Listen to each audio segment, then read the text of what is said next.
Hello बच्चों, आज की इस वीडियो में हम करने वाले हैं होम बेस्ड प्रोजेक्ट विज्ञान का कक्षा 8 का। इससे पहले कि मैंने हिंदी और इंग्लिश का अपलोड कर दिया है। अगर ये आपने नहीं देखा तो ज़रूर देखें। प्लेलिस्ट या वीडियो में चेक करेंगे तो आपको मिल जाएगा। और एड ग्रेड, ब्रिज कोर्स और अन्य सब्जेक्ट का कंप्लीट सॉल्यूशन, मतलब कि आपकी जो पाठ्य पुस्तक निगम के द्वारा भाषा भारती और इंग्लिश रीडर की या अन्य सब्जेक्ट का सॉल्यूशन है, वो भी अपनी चैनल पर डला हुआ है। टेलीग्राम की लिंक जो है डिस्क्रिप्शन में दी गई है, तो वहाँ से अगर आप चेक कर सकते हैं, टेलीग्राम चैनल को ज्वाइन कर सकते हैं। वहाँ पर मैं पीडीएफ्स वगैरह स्टडी मटेरियल डालता रहता हूँ। आइए बच्चों, शुरू करते हैं होम बेस्ड प्रोजेक्ट। इस वीडियो को पहले अच्छे से देखें, उसको समझें, क्योंकि आपको समझने के लिए दी गई है, फिर बाद में उसकी कॉपी करें। ठीक है बच्चों, तो पहले आप वीडियो को देख लें अच्छे से, उसके हर एक क्वेश्चन को समझ लें। यदि आपको क्लियर नहीं दिख रहा है तो वीडियो की क्वालिटी भी इंक्रीज कर लें, जिससे आपको क्लियर दिखे। देखिए बच्चों, पहला क्वेश्चन दिया गया है, विभिन्न प्रकार के सूक्ष्म जीव का अध्ययन कर उनसे संबंधित जानकारी एकत्रित करें। ठीक है, तो पहली कौन सी जानकारी एकत्रित करनी है? पहला क्वेश्चन है, आपको दिया गया है कि सूक्ष्म जीव क्या है। सूक्ष्म जीव मतलब कि माइक्रो ऑर्गेनिज्म। ठीक है, मतलब सूक्ष्म, इतने सूक्ष्म जिनको हम अपनी आंखों से नहीं देख सकते, माइक्रोस्कोप से देख सकते हैं। ठीक है, देखो बच्चों, सूक्ष्म जीव इतने छोटे, इसका आंसर आप लिखेंगे कि सूक्ष्म जीव इतने छोटे होते हैं कि उन्हें बिना यंत्र की सहायता से नहीं देखा जा सकता। इनसे कुछ जैसे कि ब्रेड पर उगने वाले कवक यानी फंगस को आवर्तक लेंस की सहायता से देखा जा सकता है। आवर्तक लेंस मैंने बताया माइक्रोस्कोप है ना। जैसे आपने कभी यदि अपना ब्लड टेस्ट कराया हो तो वो स्लाइड जो होती है उसी से चेक की जाती है, जबकि अन्य बिना सूक्ष्मदर्शी की सहायता से दिखाई नहीं देते। यही कारण है कि इन्हें सूक्ष्म जीव कहते हैं। दूसरा क्वेश्चन आपको दिया गया है कि सूक्ष्म जीवों को कितने वर्गों में विभाजित किया गया है। तो बच्चों, सूक्ष्म जीवों को 4 वर्गों में विभाजित किया गया है। जैसे आप दूसरे चैप्टर में ही देखते हैं कक्षा 8 की, जीवाणु, कवक, प्रोटोजोआ और शैवाल। ठीक है, इन 4 वर्गों में जो है सूक्ष्म जीव को विभाजित किया गया है। नेक्स्ट क्वेश्चन आपको दिया गया है थर्ड, यानी प्रश्न नंबर 1 में, मनुष्य में सूक्ष्म जीवों द्वारा होने वाले सामान्य रोगों की सूची बनाइए। सूक्ष्म जीवों द्वारा कौन कौन से रोग मनुष्य को हो। तो देखिए बच्चों, इसका आंसर आप इस प्रकार से लिखेंगे कि मनुष्य में सूक्ष्म जीवों द्वारा होने वाले सामान्य रोगों जैसे जुखाम, इन्फ्लुएंजा, फ्लू एवं अधिकतर खांसी विषाणु द्वारा होते हैं। कुछ विशेष रोग जैसे कि पोलियो, खसरा विषाणु द्वारा होते हैं। अतिसार एवं मलेरिया प्रोटोजोआ द्वारा होते हैं।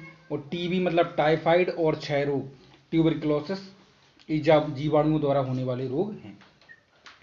अगला क्वेश्चन है, भारत में वर्तमान वर्ष में कौन सी महामारी वायरस द्वारा फैल चुकी महामारी का नाम लिखें, उसका सामान्य लक्षण बताएं। देखो बच्चों, वर्तमान समय में भारत में फैलने वाली महामारी का नाम है कोरोना वायरस।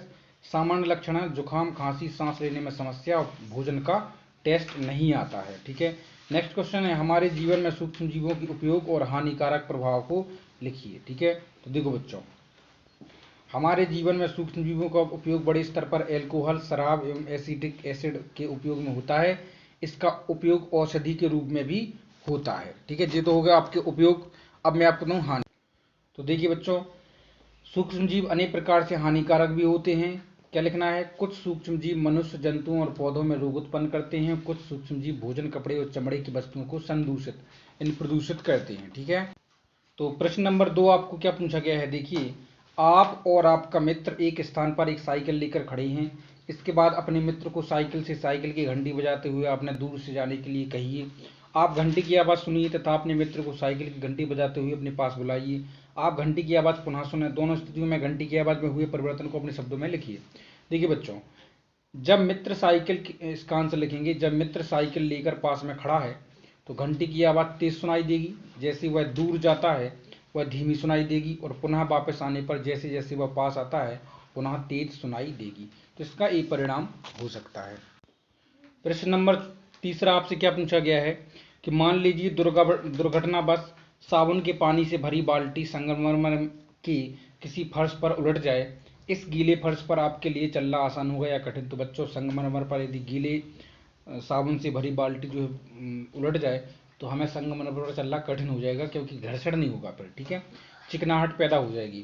तो इसका आंसर है, यदि दुर्घटनावश साबुन के पानी से भरी बाल्टी संगमरमर के फर्श पर उलट जाती है तो इस गीले फर्श पर चलना कठिन होगा, क्योंकि चिकनी पृष्ठों में बहुत सारी अनियमितताएं होती हैं। ठीक है, दो पृष्ठों में की अनियमितताएं एक दूसरे के भीतर धंस जाती हैं। मतलब दो पृष्ठों में कुछ क्या खुरदरापन होता है जो एक दूसरे के में धंस जाता है, तो उससे घर्षण उत्पन्न होता है। ठीक है, इसलिए जब हम पृष्ठ से एक दूसरे पृष्ठ पर गति करने का प्रयास करते हैं तो कुछ ही बल लगाना पड़ता है। चूंकि यहाँ घर्षण बल कम होता है क्योंकि दोनों में चिकनाहट पैदा हो जाएगी, इसलिए फिसलने की संभावना अधिक ही होगी। आइए चलते हैं फोर्थ क्वेश्चन। तो क्वेश्चन नंबर 4 आपसे क्या कहा गया है कि तटीय क्षेत्र में रहने वाला एक बालक अपने समपरिक्षेत्र से पीने के पानी तथा समुद्र के पानी का परीक्षण करता है। वह देखता है कि समुद्र के पानी के लिए चुंबकीय सुई अधिक विक्षेप दर्शाती है। क्या आप इसके कारण की व्याख्या करेंगे? देखो बच्चों, इसका आंसर है समुद्र के पानी के लिए चुंबकीय सुई अधिक विक्षेप इसलिए दिखाती है क्योंकि समुद्र का पानी समपरिक्षित के पानी से अधिक अच्छा विद्युत का चालक है, क्योंकि वह दूसरे पानी की अपेक्षा अधिक खनिज लवण या नमकीन होता है। ठीक है, आइए चलते हैं प्रश्न नंबर 5 पर। तो प्रश्न नंबर 5 आपसे पूछा गया है, देखिए कि यदि एक लकड़ी या कोयले का जलता हुआ टुकड़ा लोहे की प्लेट या तवे पर रखें और इसे कांच के जार या पारदर्शी गिलास से ढक दें तो क्या होगा, ऐसा क्यों होता है? देखो बच्चों, यदि एक लकड़ी या कोयले का जलता हुआ टुकड़ा लोहे की प्लेट या तवे पर रखें और उसे कांच की प्लेट से ढक दें तो कुछ समय बाद दहन बंद हो जाएगा, मतलब जलना बंद हो जाएगा। ऐसा इसलिए होगा क्योंकि दहन के लिए वायु आवश्यक है। मतलब आपको पता होना चाहिए कोई वस्तु ऑक्सीजन की उपस्थिति में ही जल सकती है।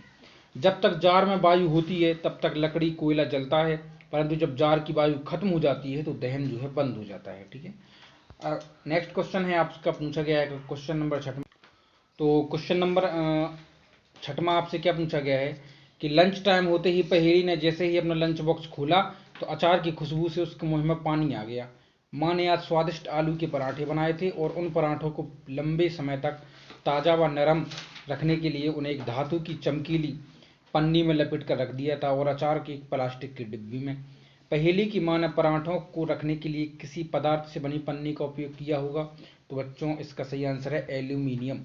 ठीक है, क्या? एल्यूमिनियम। तो इसका आंसर है ऑप्शन नंबर सी, यानी सा। दूसरा क्वेश्चन है, धातु की पतली पन्नी में परिवर्तन धातु के किस गुण को प्रदर्शित करता है? तो यह आपकी तन्यता। ठीक है, क्या हो जाएगी? तन्यता। अब चलते हैं हम नेक्स्ट क्वेश्चन पर। माँ ने आलू के पराठे बनाने में कौन सा बल लगाया होगा? तो मस्कुलर फोर्स, मतलब उनकी जो मेहनत लगी होगी तो उसमें होगा पेशीय बल। ठीक है, चलते हैं नेक्स्ट क्वेश्चन पर। क्वेश्चन नंबर 7 में आपसे कहा गया है कि चित्र में एक मोमबत्ती के जलने की 3 स्थितियां बताई गई हैं। ठीक है, और निम्न प्रश्नों का उत्तर भी आपको देना है। कौन कौन से देना है? देखो, ए स्थिति में मोमबत्ती क्यों जलती रही, कारण लिखिए। तो बच्चों, इसका सही आंसर हो जाएगा दहन के लिए वायु आवश्यक है। अवस्था ए में मोमबत्ती निर्बाध रूप से जलती रही, जबकि वायु में चिमनी के नीचे से प्रवेश करती है। वायु चिमनी के नीचे से जो है प्रवेश करती रही। ठीक है बच्चों, तो इसका आप आंसर ये लिख देंगे। तो नेक्स्ट क्वेश्चन है, बी स्थिति में मोमबत्ती की ज्वाला कंपित होकर धुआं उत्पन्न क्यों कर रही है? देखो, जब चिमनी में नीचे से वायु प्रवेश नहीं कर पाती तो ज्वाला कंपन होती है और धुआं उत्पन्न होता है। ठीक है, नेक्स्ट क्वेश्चन है कि सी स्थिति में मोमबत्ती क्यों बुझ गई? तो क्योंकि जब वायु ही न हो तो बच्चों वायु ही ना हो अवस्था में ज्वाला बुझ जाती है, सी अवस्था में, क्योंकि उसे वायु उपलब्ध नहीं हो पाती है, ऑक्सीजन की अनुपस्थिति में वो बुझ गई। नेक्स्ट है, एक डॉक्टर ने आयरन की कमी से पीड़ित रोगी को आयरन की गोली लेने को कहा। यह गोली आयरन की जैसी नहीं दिखाई देती। लिखिए, क्योंकि आयरन की गोली पीड़ित रोगी को खून बढ़ाने के लिए दी जाती है, क्योंकि यह एक गोली है, लोहा नहीं है, इसलिए यह गोली आयरन जैसी नहीं दिखाई देती।